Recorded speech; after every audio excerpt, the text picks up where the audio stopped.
noite. É um prazer estar aqui, é um prazer poder falar com vocês. As meninas me convidaram para falar um pouquinho sobre sexualidade e não definiram um tema.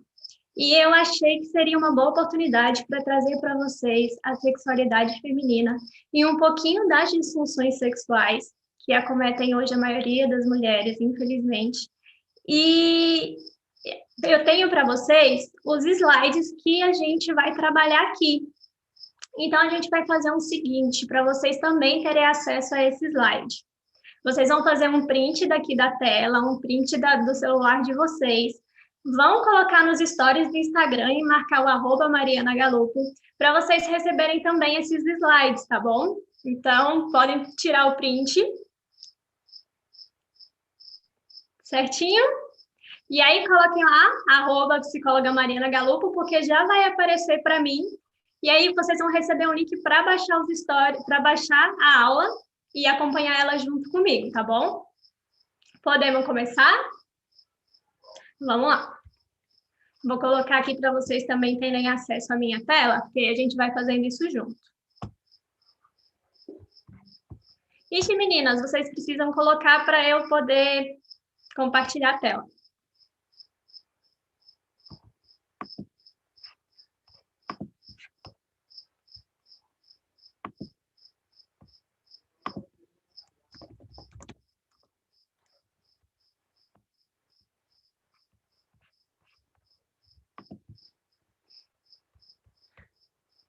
Carol, Mara, preciso da ajuda de vocês. Só um momentinho que a Ciane vai liberar aqui, tá bom? Tá, perfeito. Gente, nós pedimos desculpas por alguns erros na plataforma, porque é a primeira vez que nós estamos usando o Zoom e o YouTube. Mas vai dar tudo certo, nossa aula vai ser maravilhosa. Vai sim. Aproveitem esse tempinho para já ir fazendo a questão dos slides, hein? Vamos aproveitar esse tempinho para isso, para vocês voltarem logo para a gente começar.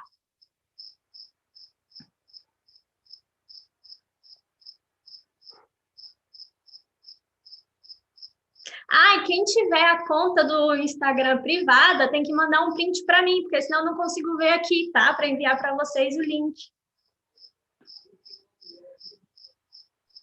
Mariana, tenta verificar se já está disponível.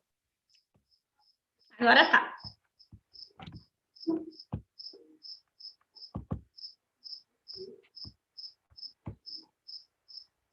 Certinho aí para vocês?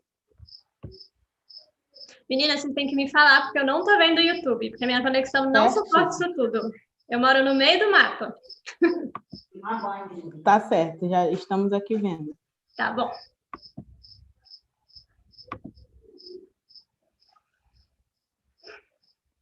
Bom,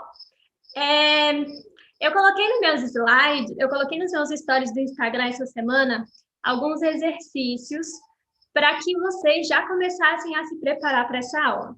E um deles foi o que era sexualidade, porque não tem como a gente entender sexualidade feminina sem a gente entender o conceito do que é sexualidade. E aí, eu recebi várias mensagens, todas estavam bem corretas, mas nenhuma estava totalmente completa.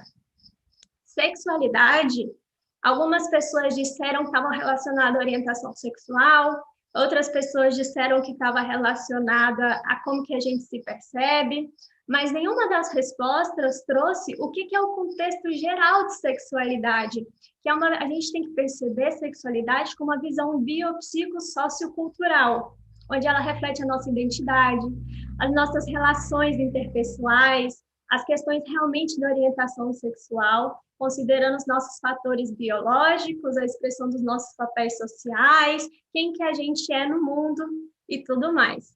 Eu trouxe aqui para vocês a definição de sexualidade da Organização Mundial de Saúde, que entende que sexualidade é um aspecto central do ser humano, que durante toda a sua vida abrange o sexo, as identidades e os papéis de gênero, a orientação sexual, o erotismo, o prazer, a intimidade e a reprodução. O que é muito legal é que, antigamente, tinha-se uma percepção de sexualidade relacionada ao sexo e à reprodução. e hoje a gente percebe ela como um contexto central do ser humano e que, ao longo de toda a vida do ser humano, ela está presente. Ela é influenciada também pela interação dos fatores biológicos, psicológicos, sociais, econômicos, políticos, culturais, éticos, legais, históricos, religiosos e espirituais. Por que eu estou falando isso? Porque quando a gente vai trabalhar as questões socioculturais que estão interligadas na questão das disfunções sexuais, eu não posso esquecer que a sexualidade ela acomete todos esses fatores, ela traz consigo todos esses fatores. Então, eu preciso entender, quando eu penso em sexualidade, que a sexualidade que eu tenho aqui no Brasil, ou a representação e a manifestação dessa sexualidade que a gente tem aqui no nosso país, muito provavelmente não é a mesma que se tem no Marrocos, ou é a mesma que se tem na China, por exemplo.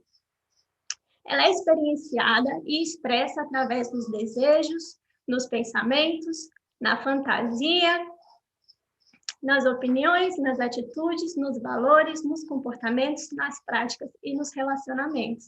Ou seja, a sexualidade a gente expressa e manifesta ela a todo momento.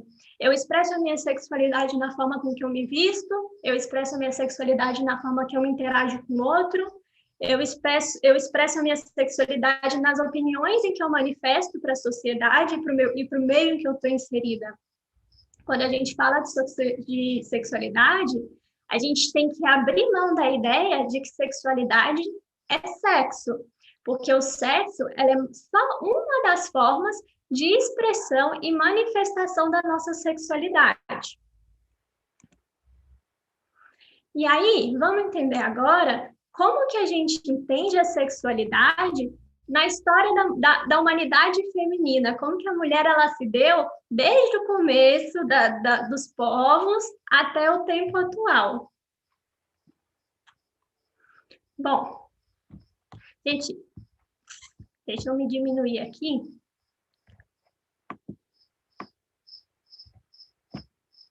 Bom, a gente tem o primeiro estágio, os primeiros povos que foram o pessoal que vivia da caça e da coleta.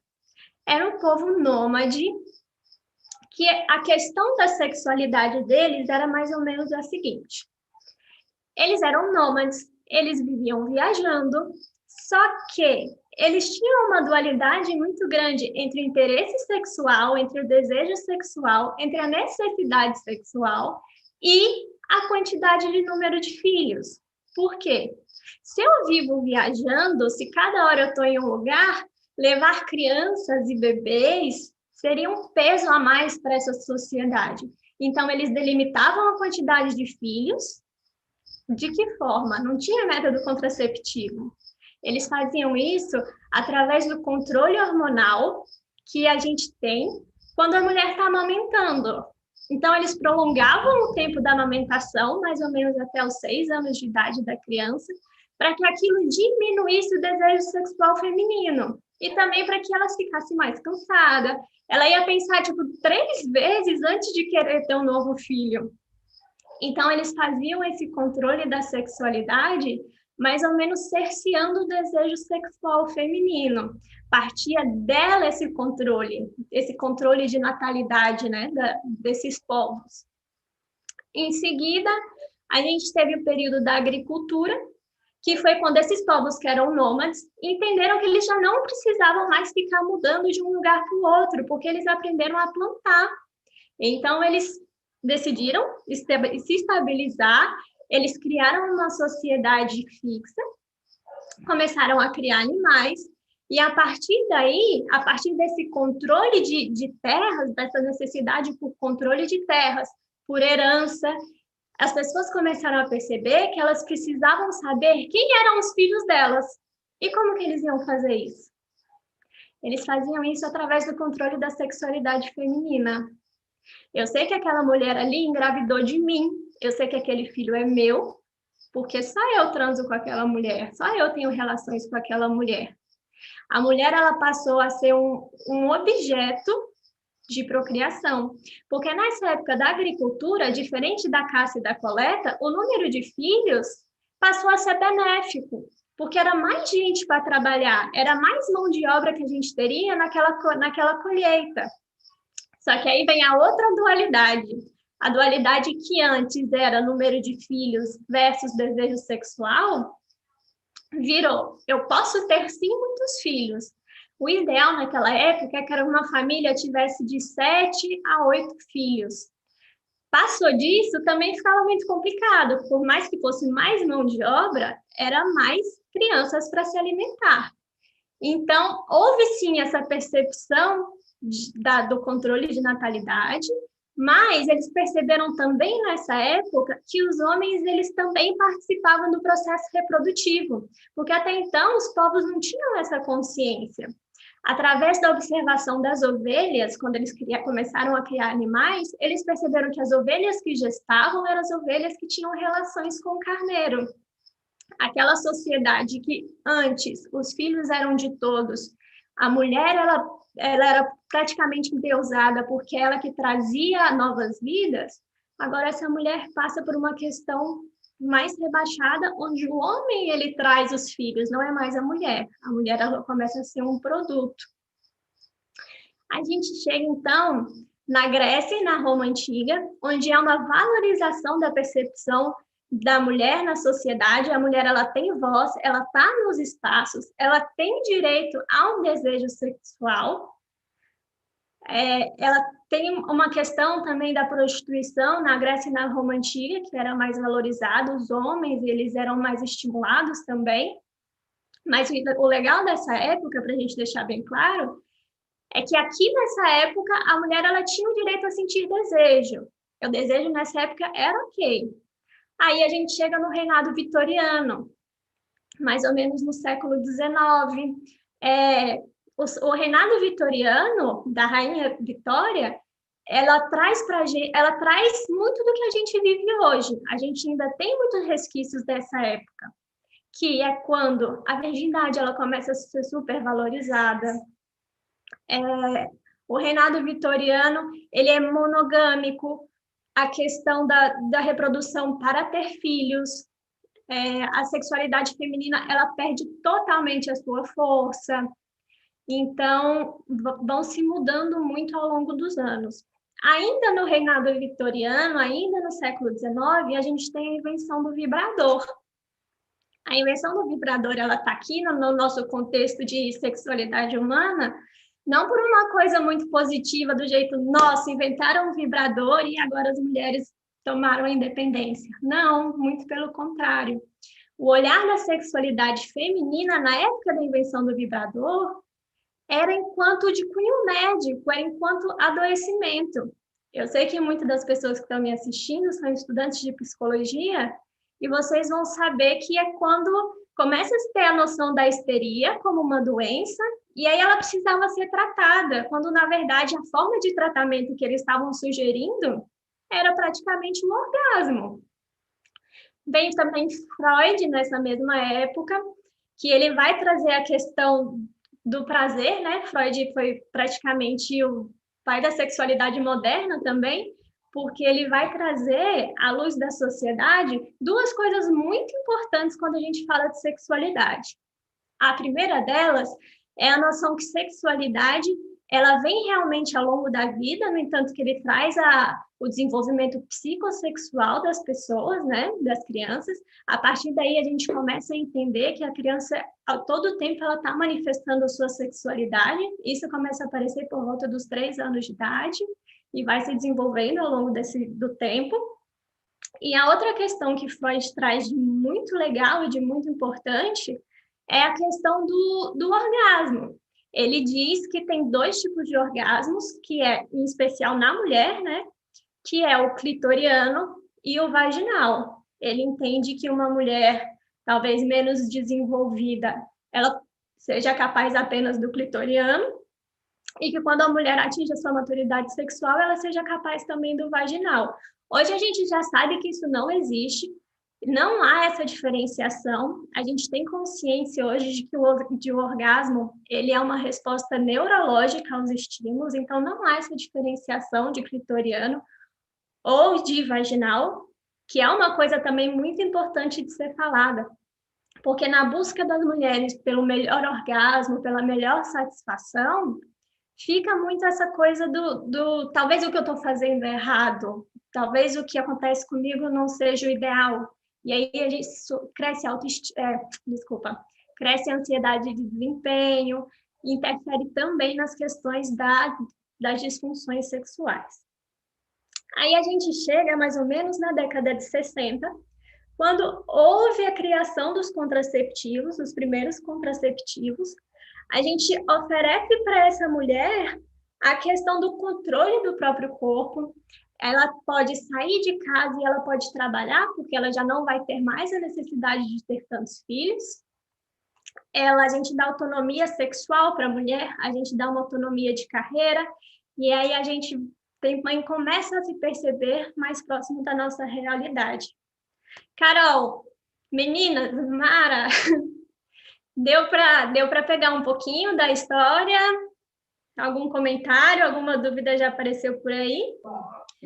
Olha, Mariana, a gente está ligada aqui no chat. O pessoal, eu acho que está tão vidrado na aula que ainda não mandou nenhuma pergunta. Quando mandar, é só tu dar um intervalozinho que a gente... Vocês gritam aqui para mim. Tá certo. Só um momento. Eu queria que tu repetisse a questão dos stories, que o povo está em dúvida. É para tirar print e te marcar? É isso? Sim, isso. Tira um print da nossa aula e marca lá com @psicóloga Mariana Galopo, que aí aparece aqui para mim. Aí eu já mando o link para vocês conseguirem baixar os slides, tá bom? Perfeito. Vamos lá. Aí, passando por todo esse período da história, a gente chegou um pouquinho na diferenciação da resposta sexual masculina para a resposta sexual feminina. Por quê? Depois de Freud, depois de todo esse processo, se a gente teve Master e Johnson, a gente teve Kaplan, que começaram a estudar como que se deu essa resposta sexual, como que se dava essa resposta sexual. Tradicionalmente, ela vem baseada em 4 estágios, né? Desejo, excitação, orgasmo e resolução. Que seria o que a gente chama aqui, o que a gente coloca como a resposta sexual linear masculina. A gente consegue imaginar um pouquinho da resposta sexual masculina sendo linear se a gente conseguir imaginar o topo de um monte. Vamos todo mundo na analogia junto comigo. Vamos pensar que a base do monte, ela seja o desejo. Então, a gente tem aqui o desejo. Subindo nesse monte, a gente tem a excitação. O ápice do monte é o orgasmo. E quando a gente desce o monte, seria a resolução ou o platô. Na questão do homem, todo esse processo, ele é sequencial e único. E parte de um desejo espontâneo. Existe o desejo, ele é a base de todo o processo, ele é a base de todo o começo. Então, ele é espontâneo. O que não acontece na mulher. Na mulher, essa resposta sexual, que depois foi proposta por Plesser, que esse modelo seria circular. E ele pode ser sobreposto e repetido às vezes. Por isso que a mulher ela é multiorgásmica e o homem não. Porque o homem é incapaz de sobrepor e repetir essas etapas. Tá certo?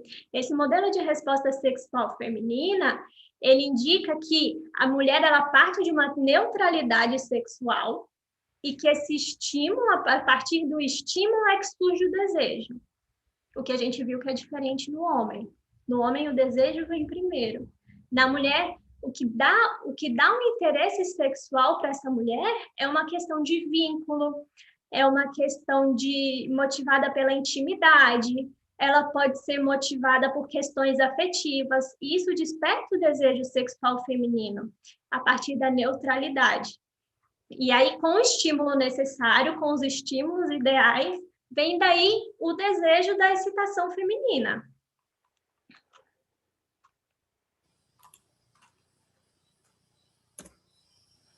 Bom, vamos entender agora o que são as disfunções sexuais. As disfunções sexuais femininas, Elas tratam das alterações do interesse pelo envolvimento sexual, da dificuldade em vivenciar a excitação e experimentar o desejo durante o processo sexual, da disfunção do orgasmo e da dor ao se relacionar sexualmente e ainda a impossibilidade do relaxamento vaginal. Benson, a mesma pessoa que definiu a resposta sexual feminina como circular, ela também trouxe essa questão, essa definição de disfunção sexual.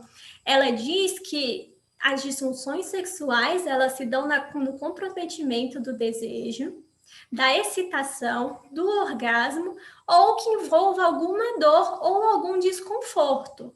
São essas questões que definem o que seria uma disfunção. E aí tem um outro conceito que é muito importante quando a gente fala de disfunção sexual, que é a inadequação sexual, que eu vou explicar um pouquinho para vocês. A inadequação sexual, ela aparece muito no consultório disfarçada de disfunção, como na maioria, como com um pouquinho de senso ou com um pouquinho de noção diagnóstica, a gente consegue perceber que talvez parte mais de um desalinhamento do que realmente de uma disfunção sexual em si. Vamos pensar junto. Se eu tenho uma mulher que tem vaginismo e eu tenho um marido que ele tem disfunção erétil, vocês concordam comigo que aquilo é funcional? Aquilo funciona entre si? Aquilo não causa um desconforto para aquele casal? Mas a partir da hora em que eu trato um e o outro ainda fica adoecido, aquilo vai deixar de ser funcional? E aí é que eu posso sim encaixar a questão da disfunção sexual. Entender inadequação e disfunção são conceitos diferentes, mas que devem andar juntas. Deu para entender? Deu para acompanhar? Quando eu trago as questões das disfunções sexuais, eu já entendi então que essas disfunções elas podem interferir no desejo, que é quando ele pode ser hiperativo, exacerbado, ou quando ele pode ser hipoativo, reduzido, ou inclusive a total aversão sexual. Ela pode afetar as disfunções na excitação. Então, eu vou ter alterações na mulher em relação à excitação, à lubrificação. Eu vou ter disfunções no orgasmo, que pode ser a anorgasmia, por exemplo. A mulher ela não consegue, ela é incapaz de atingir o orgasmo. A gente tem também a questão das dores genitopélvicas, que são relacionadas à dispareunia e ao vaginismo, ou tudo aquilo que te causa dor. A gente tem as disfunções sexuais induzidas por substâncias ou medicamentos e ainda por uma condição médica geral. Por exemplo, tem medicamentos que eles abaixam a libido. E aí, a partir do momento em que a gente percebe isso e faz essa substituição desse medicamento, essa disfunção sexual, ela passa. Ou a gente tem também por uma condição médica geral. Hoje a gente sabe, por exemplo, que a diabetes, ela interfere na resposta sexual, ela dá alterações no desejo sexual. E é importante trazer também que aqui, quando a gente fala de disfunção sexual, a gente não está falando dos transtornos parafílicos, que são aquelas questões que desviam da norma social, aqueles desejos sexuais desviantes da norma social. O que a gente está trazendo aqui são quando afetam a pessoa e que ela se torna incapaz de alguma coisa no sentido sexual.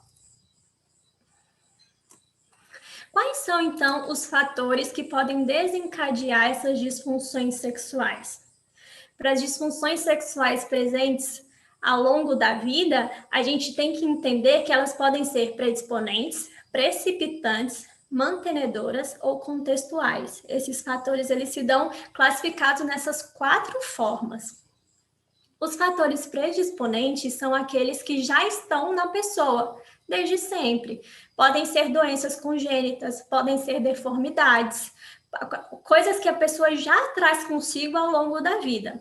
Pode ser experiências prévias que a pessoa ela também viveu, então situações de violência ou abuso, uma educação mais rígida, mais restritiva.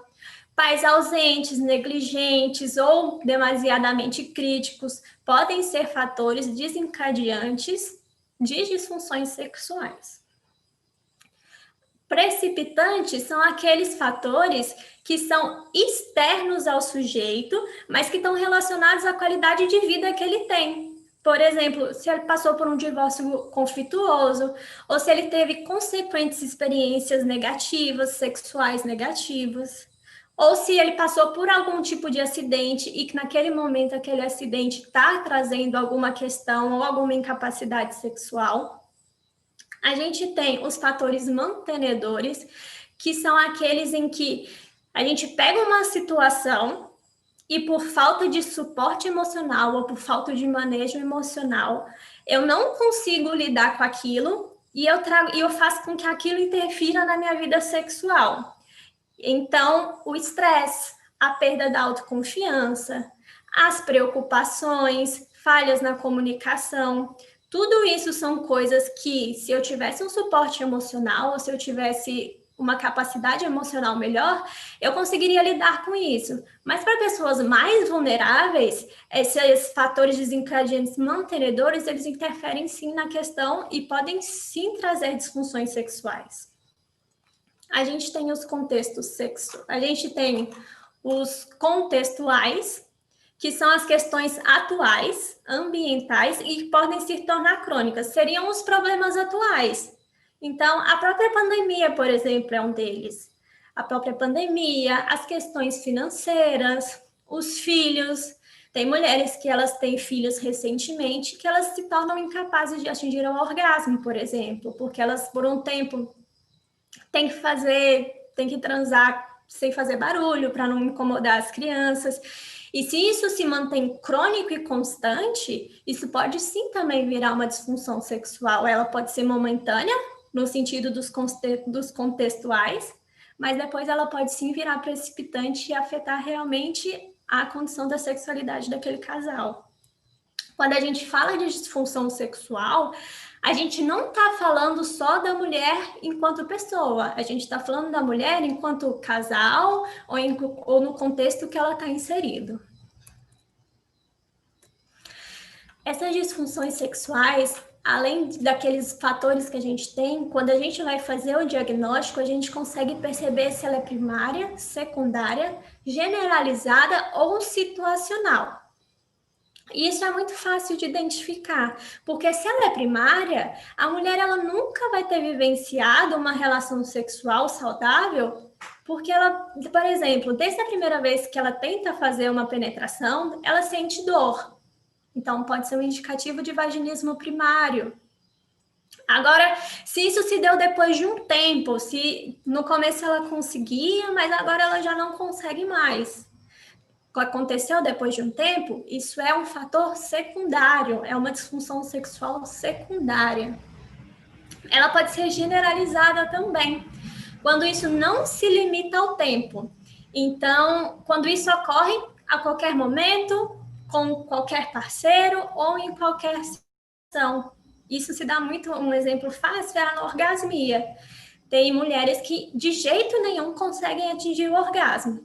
Agora, ela pode ser situacional. Tem mulheres que em determinadas situações, por exemplo, se ela se masturbar, ela consegue atingir o orgasmo. Então, essa anorgasmia dela é situacional e não generalizada. Porque ocorre em determinados estímulos, em determinados tempos, com a estimulação certa ela consegue. Ficou claro? Carol, meninas, ok? Temos perguntinhas. Temos uma pergunta em relação às disfunções. A Beatriz Muniz colocou no chat perguntando assim: a questão de uma mulher ser assexuada entraria nisso, no caso, na questão da disfunção sexual? Isso é um grande impasse, sabe? Porque tem pessoas que defendem que a sexualidade é uma forma de orientação sexual. Mas, se você for na análise do DSM, ela vai constar, a falta do desejo sexual consta como uma disfunção sexual. Fica esse impasse. Certo. A Ismene de Jesus pediu para, não sei se é possível, vai de você, se é possível repetir sobre disfunção sexual e desejo. A diferenciar? Ah, quando eu falei da inadequação? Isso. Uhum. Tá, vamos diferenciar. A disfunção sexual, a gente tem a definição de que ela é quando traz algum sofrimento para a pessoa. Então, e também a questão do fetiche, a gente pode ir mais ou menos por aí. Até que ponto isso é prejudicial? Aquilo, quando aquilo me machuca. Desculpa. Agora, a questão da inadequação sexual é quando aquilo tá ok para mim. Ficou mais claro? Por mais que eu tenha alguma coisa, aquilo não tá me causando sofrimento. Aquilo tá ok para mim. A partir da hora que aquilo me causa algum sofrimento, algum desconforto, seja em mim, seja na minha relação, seja nas minhas esferas, aí eu posso classificar aquilo como uma disfunção. Ok, Carol? Certo. Acho que ficou claro para elas. Vou pegar uma aguinha aqui, só um minuto.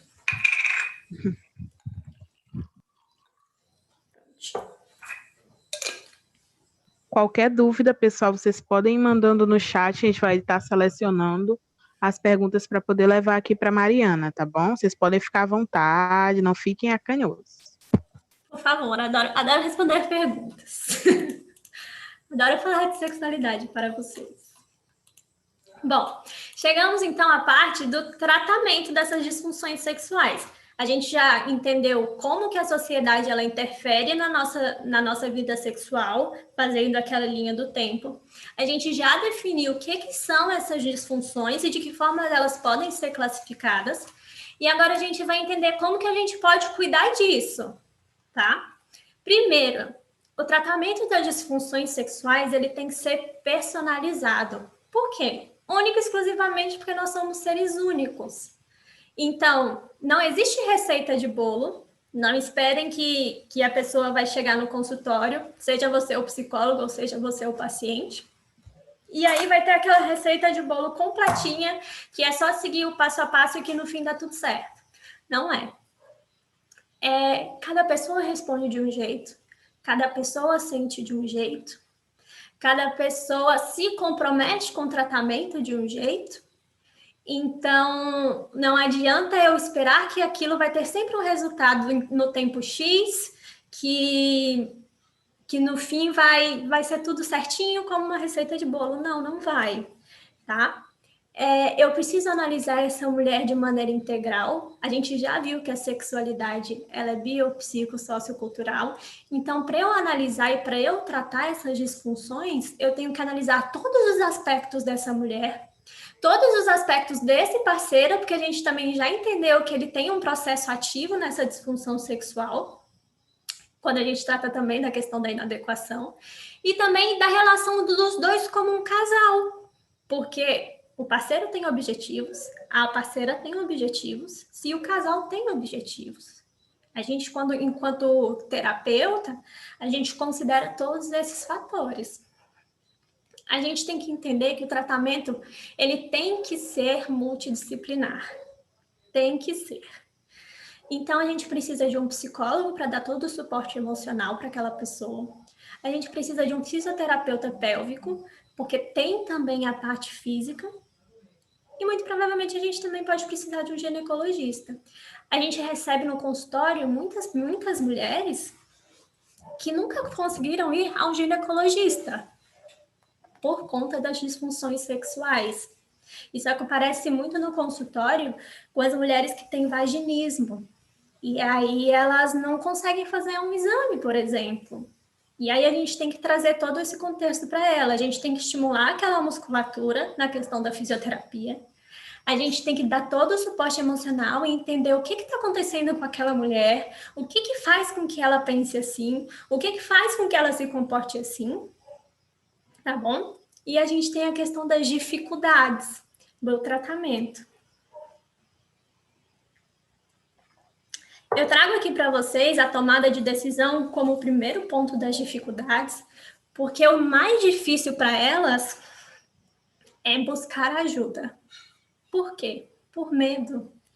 A tomada de decisão de buscar ajuda é o passo mais importante e um dos mais difíceis. Pelo relato das minhas próprias pacientes, elas trazem muito, olha, um passo mais difícil eu já dei, que foi estar aqui. O passo mais difícil eu já dei, que foi buscar ajuda. Porque isso causa sofrimento, elas não sabem o que esperam e elas já sabem que dói. Então, isso é muito difícil para elas. Outra coisa que é difícil é a rede de apoio. Esse marido, ele vai participar? Esse marido, ele sabe ou ele se interessa?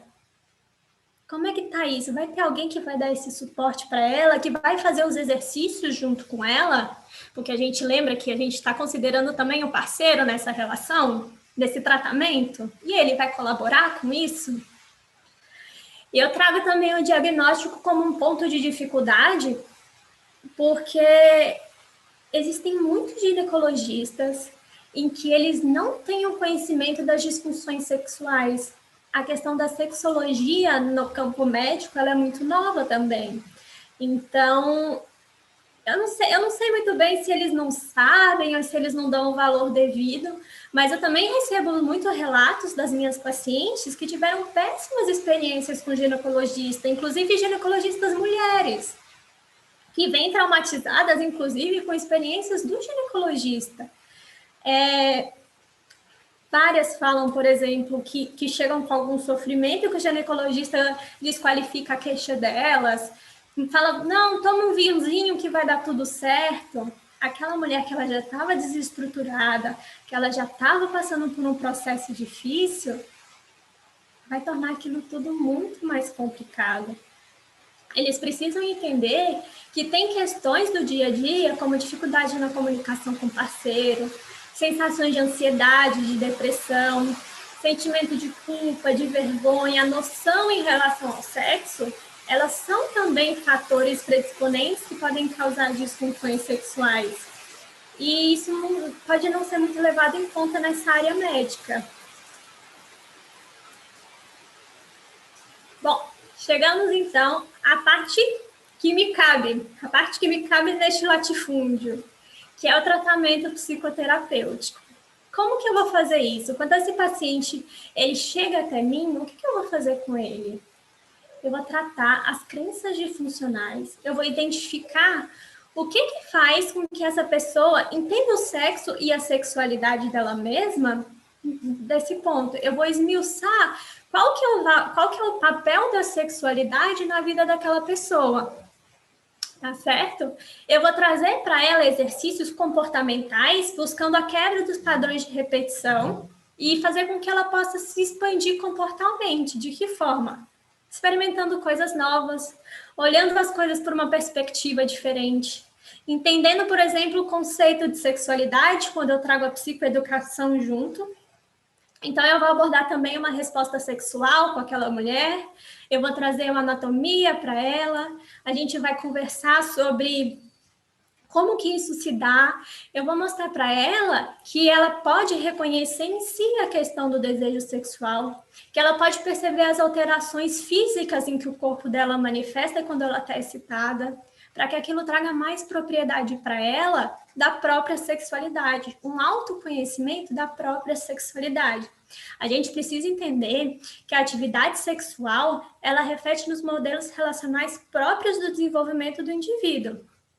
Então, como que essa família ela manifestava o amor, o afeto, ou todas aquelas experiências traumáticas, todas as crenças religiosas, isso tudo eu consigo trabalhar na terapia. Desculpa. Eu consigo fazer uma análise em terapia para a gente perceber que os pensamentos disfuncionais, a gente está muito relacionado à questão de culpa, à questão da ansiedade. E isso no processo sexual da mulher pode fazer com que ela fique mais distanciada do momento. Na hora do ato sexual em si, é como se ela distanciasse por fuga, como se ela tivesse uma sensação de fuga e se distanciasse. E aí, como que ela vai sentir prazer se ela não está ali? O corpo dela está ali, mas a cabeça dela está tomada de medo, a cabeça dela está tomada de culpa, a cabeça dela está tomada de vergonha, existem N padrões de belezas e aquilo tudo fica ali dentro das mulheres. E aí, na parte da psicoeducação, a gente vai trabalhar com ela essa questão do entendimento mesmo. Bom, tá, Mariana, a gente já falou muito sobre todo esse processo, todo o tratamento, todas as questões, mas e de que forma que a gente pode tentar mudar isso? De que forma eu, enquanto pessoa na sociedade, ou de que forma eu, enquanto mulher, que provavelmente vou ter filhos e vou educar crianças, de que forma que eu posso trazer isso para as pessoas? Enquanto essa mulher ela não tiver uma segurança física, quando eu trago segurança física, eu estou falando de políticas públicas, eu estou falando de segurança real mesmo, de que essa mulher ela possa se sentir segura nos espaços em que ela está.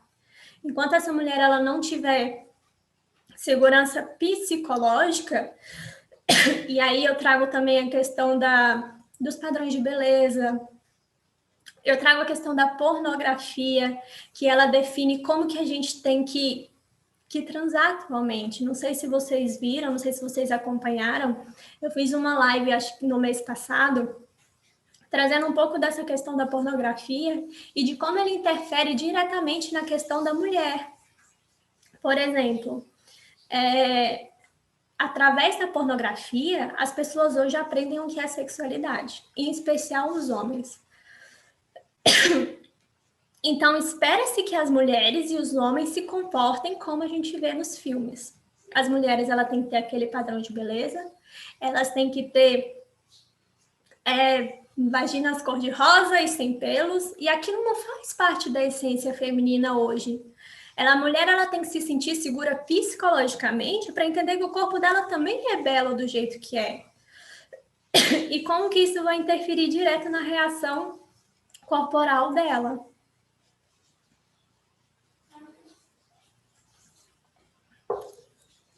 A gente traz a questão da educação sexista como também um dos fatores socioculturais que interferem na resposta sexual feminina. Porque enquanto a gente não mudar as questões de criação, a gente vai continuar criando mulheres inseguras. A gente vai continuar repetindo padrões de comportamentos. E isso a gente não vai conseguir mudar. Se a gente não tirar o sexo como tabu, as mulheres elas não vão conseguir falar sobre a própria sexualidade. Aparecem no consultório mulheres que não se tocam, porque elas foram ensinadas a não se tocarem. E aí também vem a questão da privação do desejo. O homem, quanto mais mulheres hoje na nossa sociedade ele tiver ou ele ficar, melhor, porque ele é pegador, isso é ótimo. A mulher não. Então, quando eu trouxe lá no começo, na época vitoriana, que a gente começou a definir a nossa questão de sociedade e de sexualidade lá atrás, é o que a gente vive hoje. A gente ainda tem essa privação do desejo feminino. E isso interfere diretamente, porque se a mulher ela não pode falar de sexualidade, como que a gente espera que ela esteja segura o suficiente para viver a sexualidade? Vem aí também a questão de uma educação sexual ineficiente. Se eu não ensino, ou se quem ensina é a pornografia, como que a mulher ela vai se sentir segura o suficiente para trazer isso para a sua vida? Eu falo em específico das mulheres porque a proposta da nossa aula é essa. Mas a gente também não adianta se enganar e pensar que para os homens também é ok, não. Porque eles também sofrem com essas pressões socioculturais. Só que a gente, assim, ainda assim entende que para as mulheres isso é um tanto quanto mais complicado, porque a gente vive em uma sociedade ainda muito patriarcal e ainda muito machista. E o que a gente pode fazer para melhorar isso? Mudando comportamentos.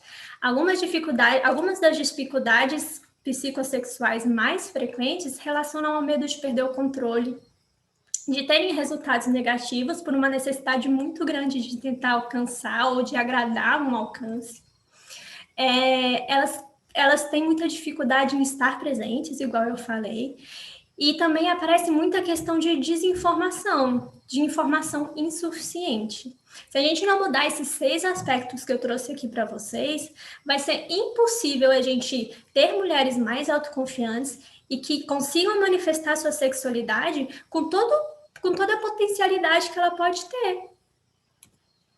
Eu trouxe essa série, que eu acho que todo mundo que se interessa por sexualidade feminina devia assistir, porque a gente consegue perceber de que forma essa sexualidade, de que forma as diferenças socioculturais, elas interferem na nossa visão da sexualidade. Eu coloquei lá no meu Instagram, acho que foi o exercício número 1 que eu passei para vocês, que era para pelo menos escolher um episódio dessa série para vocês assistirem. Não adianta a gente pensar em sexualidade se a gente não olhar para fora. Não adianta a gente pensar em sexualidade se a gente não conseguir entender o quão grandiosa ela é. Então, gente, façam isso. Escolham pelo menos um episódio dessa série para vocês terem parâmetro de comparação, para que vocês consigam entender que as nossas dificuldades não são as mesmas das dificuldades ao longo do mundo, mas que também não são tão diferentes no sentido de que o que é reprimido aqui, muitas vezes é reprimido lá, mas o que é aceito lá não é aqui, e que as pessoas sofrem por isso, porque as pessoas ainda não conseguiram entender ou não tiveram a oportunidade de experienciar a vida sexual plena, a vida sexual como elas acreditam que deva ser. A gente sempre tem uma questão sociocultural, a religião também vem ao longo desse processo histórico todo, cerceando a mulher em especial, e não tem jeito, né? A sexualidade e a religião, elas vão continuar caminhando junto ao longo da história. Mas o que a gente pode fazer com isso? Eu vou desencorajar essa mulher a lutar pela própria sexualidade? Tá certo? Carol, fala comigo. Embora, já tem algumas perguntinhas, o povo já se soltou mais. Vamos lá. Me desculpe se eu errar o nome e a pronúncia. A Yuxline Gomes perguntou assim: mesmo que uma mulher não tenha nenhum tipo de disfunção sexual, mas mesmo assim nunca consegue chegar ao orgasmo, o que poderia ser ou o que poderia fazer para melhorar isso? Se ela nunca conseguir atingir o orgasmo, muito provavelmente vai ser uma disfunção sexual. No caso da pergunta dela, eu vou entender que já fez todos os exames físicos e psicológicos e ainda assim não deu certo? Talvez sim, porque aí ela já faz algum tempinho essa pergunta. Pede para ela falar para a gente de novo aí. Manda para a gente de novo para a gente entender melhor. Porque olha só, se não tem nenhum aspecto físico que incapacite, e se não tem nenhuma questão psicológica, não tem muito, né? Eu entendo que a gente vai trabalhar com essa mulher, a visão cultural dela, o que entende de sexualidade, ou de que forma a sexualidade está presente na vida dela. Não significa que... Lembra daqueles fatores que a gente trabalhou aqui? Os predisponentes, os mantenedores, os precipitantes e os contextuais, eles estão muito relacionados às formas com que a gente lidar no mundo, a forma com que a gente percebe as coisas ou as vivências que a gente teve. E isso pode interferir e trazer, sim, essas disfunções. Muito provavelmente a gente iria caminhar por ali, para a gente tentar identificar o que está impedindo ela. Ok? É isso mesmo que ela queria saber? Vamos esperar ela responder no chat. Vamos passar para outra. A Nicole Bonfim perguntou assim: se uma mulher identificasse como assexuada por não ter interesse no sexo, mas não incomoda ela, aí seria uma disfunção, né? Por não trazer sofrimento, ou o sofrimento é aberto para o lado social? Eu não entendi muito bem a pergunta, não sei o que ela quis retratar, não sei se foi o corretor. Olha, a gente vai considerar como disfunção aquilo que traz sofrimento. Se ela tá bem com aquilo, ok. Eu não vou tratar na pessoa uma coisa que não faz mal para ela. Inclusive, se a pessoa ela vem na clínica para mim, não sei, vamos dar um exemplo. A pessoa procurou terapia porque ela tem questões com a carreira. ela sofreu uma situação de abuso, ela tem alguma queixa de alguma disfunção sexual, se aquilo não for importante na vida dela e se aquilo não for, se ela não vier trabalhar isso, eu, enquanto psicóloga, não posso ir lá mexer na ferida dela. Quem vai julgar se aquilo é negativo ou positivo é ela. Ok? A disfunção sexual é aquilo que traz algum prejuízo. Certo. A mesma perguntou assim, se a disfunção sexual se aplica à menstruação e à visão do corpo. Eu acho que até já foi respondida durante a live, mas pode repetir a questão do padrão social, do corpo. Uhum. A gente tem as questões de padrão de beleza, a gente tem inclusive as alterações corporais durante o processo menstrual. Isso tudo pode trazer algum sentimento de angústia. Vai da forma com que a mulher ela vai se relacionar com isso, com as cobranças.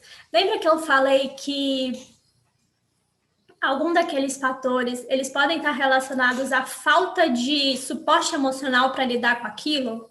E isso traz realmente alguma interferência na minha vida sexual? Pode chegar a causar uma disfunção? Seria mais ou menos esse mesmo processo. É isso, Carol? Eu entendi certo? Certo.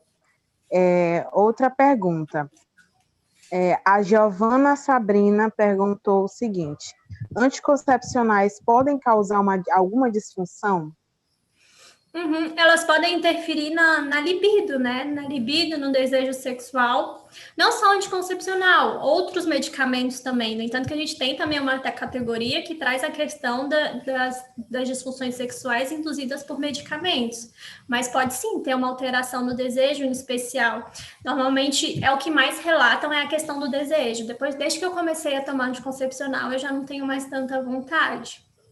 E aí a gente tem que pensar que existe uma N possibilidades de medicamentos anticoncepcionais. A gente tem tipos adequados para mulheres diferentes. E aí o ginecologista entra nessa equação na parte de, tá, então vamos ver qual que vai te causar mais, você vai se adaptar mais fácil, né? Qual que você vai ter menos perdas. Mas pode sim. Certo. A Isabela Oliveira perguntou o seguinte: esse desejo da mulher que se dá mais pela interação com o outro faz parte do biológico ou faz parte de um contexto social, já que às vezes precisa dessa interação para conseguir se sentir segura? Uhum. Vamos tentar não separar uma coisa da outra? Vamos entender que a gente tem vocês lembram da pirâmide de Maslow, que a gente tem uma necessidade de afiliação, que a gente tem a necessidade de estar com alguém?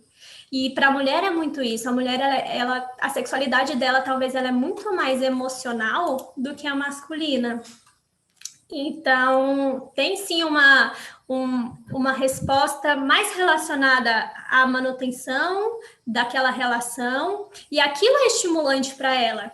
A gente não precisa entender isso como algo negativo, como talvez se o homem fosse mais prático e a mulher mais emocional. É porque aquilo é importante para as mulheres. Certo. A Alana Pierre perguntou o seguinte: é comum no consultório a má relação com a sexualidade ser base para estados de ansiedade e depressão? Uhum. É sim, porque causa angústia, causa sofrimento. Inclusive, é uma via de mão dupla, sabe? Tanto a ansiedade, tanto a depressão, elas podem interferir diretamente na questão da sexualidade, quanto o contrário. Percebem a mão dupla? Porque quando eu não estou bem com a minha sexualidade, eu posso ter uma questão de autoestima muito grande. E aí pode ter questões, sim, de depressão, ou aquilo pode me fazer muito mal. E a gente tem também a questão da ansiedade de desempenho. Como que é a cobrança que eu coloco em cima daquilo? O que aquilo vai despertar em cima de mim? Então, sim, pode sim.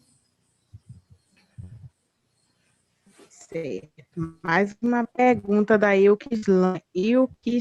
Perdão, Ilkisline, se eu estiver pronunciando errado. Você também acredita que nosso histórico da sexualidade feminina influencia a sexualidade feminina atual? Eu acredito sim. Eu acredito que nós somos seres sociais e que a questão cultural ela vem de geração para geração. Então, quando eu falo, por exemplo, que muito do que a gente vive hoje começou lá no período vitoriano, a gente, a gente segue repetindo padrões. A gente tem padrões de comportamento, a gente tem padrões de pensamento. E quem dita isso é o nosso meio, é o nosso redor. A visão que eu tenho de sexualidade, ela parte disso. Certo. Parti para cá para o YouTube, porque as meninas já não estavam dando conta de tantas perguntas. Vamos ver aqui. A Ismene Jesus perguntou assim: quando a mulher toma anticoncepcional para tratamento de espinhas e hormônios, pode trazer algum prejuízo para ela no futuro? No caso, eu acho que já foi respondido com a pergunta anterior, não é mesmo? Uhum. A gente tem muita questão do anticoncepcional também em relação a longo prazo, né? A questão da trombose também, mas o ideal para te responder isso é mais o ginecologista, ele que vai saber certinho quais são essas questões. Mas sim, pode interferir na questão do desejo, na questão da lubrificação também, todos esses pontos. A Laísla Lima perguntou o seguinte: quando a mulher engravida ou após o parto, pode gerar alguma disfunção sexual? Pode sim. Primeiro, porque a gente tem uma musculatura ali, né? E que sofre após o parto. Então, a gente pode ter questões, por exemplo, relacionadas à dor, ao desejo, à questão das dores pélvicas. A gente pode também ter uma questão do desejo. Lembra que eu falei que lá na época da caça e da coleta eles utilizavam das questões hormonais da amamentação como meio que um controle de natalidade? Se encaixa exatamente aí. A mulher, quando ela está amamentando, as questões hormonais dela já dão uma baixada na questão do desejo, sem falar que ela já está muito mais cansada, ela já tem muitas outras coisas para voltar a atenção. Então, isso pode sim interferir na resposta sexual dela. Temos mais 2 perguntas, tá bom? Manda. Surgiram várias aqui. A relação da mulher com a masturbação pode causar disfunção sexual? E eu acho que já encaixa na segunda pergunta. Pode mandar. A masturbação está relacionada a alguma disfunção? Não, gente, masturbação é vida, masturbação é autoconhecimento, masturbação é controle do seu próprio corpo, masturbação é maravilhoso, a gente não tem por que se preocupar. Isso vem muito de uma noção também histórica de entender que a sexualidade é para a reprodução. E a partir da hora que eu me masturbo, eu estou saindo desse princípio da reprodução. A gente precisa entender que eu preciso dessa masturbação por uma questão de autoconhecimento. Então, não tem relação nenhuma. Inclusive, na terapia sexual, a gente usa muito da masturbação como exercício. A gente pede que as mulheres peguem espelhinhos e se olhem. A gente trabalha com a masturbação mútua entre os parceiros. Não tem relação nenhuma uma coisa com a outra. Podem praticar à vontade. Certo. Finalizaram as perguntas, né? Então, você queria falar mais alguma coisa? Quero agradecer. Infelizmente, eu não consegui ver os comentários de vocês, mas eu espero que vocês tenham gostado. Se alguém não recebeu os slides, manda lá para mim e fala: ei, não recebi, me manda, por favor. E eu queria agradecer você, Carol, pelo convite. Eu amei. E deixar um beijo para todo mundo. E, por favor, mandem mensagem para mim, me contem o que vocês acharam. Tem dúvida ainda, pode mandar também. Eu adoro falar de sexualidade. Para mim, quanto mais gente tiver debatendo esse assunto, quanto mais gente tiver propriedade desse assunto, é onde a gente começa a produzir mudanças. É onde a gente consegue começar a dialogar sobre isso. E que tomara que num futuro muito próximo, esse número dessas disfunções sexuais diminua muito. Porque quando a gente começa a falar sobre isso, a gente vai tirando o peso. Então, muito, muito, muito obrigada. Nós que agradecemos. Primeiramente, meu nome é Ana Caroline, Carol, né, como a Mariana já estava chamando. Eu sou diretora de pesquisa e extensão da LAPEP, e para nós é uma gratidão imensa em relação a Mariana por ter aceitado esse convite. Queria agradecer a presença de todos que estão nessa aula aberta, A gente sabe que por muito tempo a nossa sexualidade, a sexualidade das mulheres, a sexualidade feminina foi estudada por homens há muito tempo atrás, e hoje nós temos esse espaço de fala aí. Para nós é uma alegria imensa estar aqui com a Mariana, dando essa super aula. Então, vocês já podem seguir ela, quem ainda não se inscreveu, ou quem ainda não seguiu a Mariana. Ela posta uns conteúdos incríveis, gratuitos lá para vocês. E sigam também a LAPEP, nós vamos ter aulas online também, futuramente vai ter uma agenda cheíssima aí na semana, então eu espero que vocês aproveitem essa oportunidade que a gente está tendo de ter aulas assim, gratuitas, quebrando tabus, quebrando vários preconceitos e conversando nesse papo bem gostoso que a gente teve aqui hoje. Agradecer mais uma vez a Mariana e, em nome de toda a LAPEP, obrigada pela presença de todos. Tchau, Obrigada. gente. Tchau. Boa noite. Para vocês também.